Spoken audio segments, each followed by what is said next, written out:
لیکن وہ چند پابندیاں جو سعودی عرب میں لگائی گئی تھی وہ میں آپ لوگوں کے سامنے رکھوں۔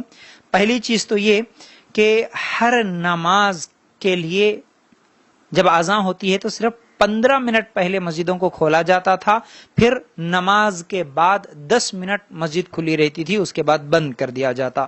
پھر اسی طرح جمعہ کے دن نماز سے 20 منٹ پہلے مسجدیں کھلی اور جمعہ کے بعد 20 منٹ تک مسجدیں کھلی رہیں، پھر اس کے بعد مسجدوں کے دروازوں کو بند کر دیا گیا۔ پھر اسی طرح جمعہ کی نماز اور خطبہ صرف 15 منٹ کا وقت دیا گیا تھا کہ 15 منٹ میں خطبہ بھی اور نماز بھی مکمل ہو جائے۔ پھر اسی طرح مسجد میں قرآن ہو یا دوسری دینی کتابیں، حدیث کی کتابیں، کوئی بھی کتاب مسجد میں نہیں تھی، بند کر دیا گیا، لاک کر کے رکھ دیا گیا تھا۔ پھر اسی طرح 2 میٹر دور، 1.5 سے 2 میٹر دور ایک نمازی اور دوسرے نمازی مصلی کے درمیان 1.5 سے 2 میٹر کا فاصلہ تھا۔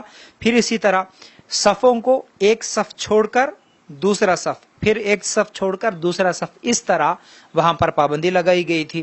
پھر اسی طرح وہاں پر واٹر کولرز وغیرہ جو بھی تھے ان سب چیزوں کو بند کر دیا گیا۔ پھر اسی طرح ٹوائلٹس، حمام اور وضو خانے، یہ تمام چیزوں کو بھی بند کر دیا گیا۔ اب جو بھی نماز کو جائے گا وہ گھر میں ہی وضو بنا کر مسجد کو جانا، اس طرح کی پابندی تھی۔ پھر اسی طرح جو بھی نماز کو جائیں گے وہ ضرور ماسک لگا کر جائیں گے، پھر اپنے گھر سے ہی مصلی جائے نماز لے کر جائیں گے، اس طرح کی پابندی تھی۔ پھر اسی طرح مسجد میں جتنے بھی کارپیٹس، قالینس وغیرہ ہیں ان تمام چیزوں کو نکال دیا گیا تھا۔ پھر اسی طرح 15 سال کی عمر سے کم جو چھوٹے بچے ہوتے ہیں ان کو بھی مسجد میں نہیں آنے دیا گیا، ان پر بھی پابندی تھی۔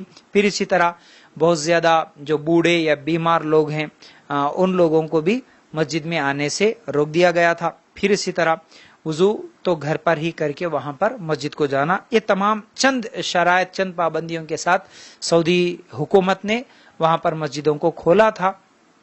الحمدللہ یہ بہترین کیا ہے سسٹم ہے جس کو فالو کرتے ہوئے ہم احتیاط کر سکتے ہیں۔ دیکھیے تقدیر میں جو لکھا ہے وہ تو ہونا ہی ہونا ہے، لیکن احتیاط بھی ضروری ہے، اسباب اختیار کرنا بھی ضروری ہے، کیونکہ یہ کرونا وائرس ختم ہونے کا نام تو نہیں لے رہا۔ کم از کم ہم اب مسجدوں میں جائیں گے اور زیادہ اللہ تعالیٰ سے گڑ گڑائیں گے اور زیادہ اللہ تعالیٰ سے مانگیں گے تاکہ جلد سے جلد اس بیماری، اس پریشانی، اس لاک ڈاؤن کی وجہ سے یا جو کچھ بھی آج مسئلے مسائل ہیں ان تمام چیزوں سے ہمیں نجات مل سکے۔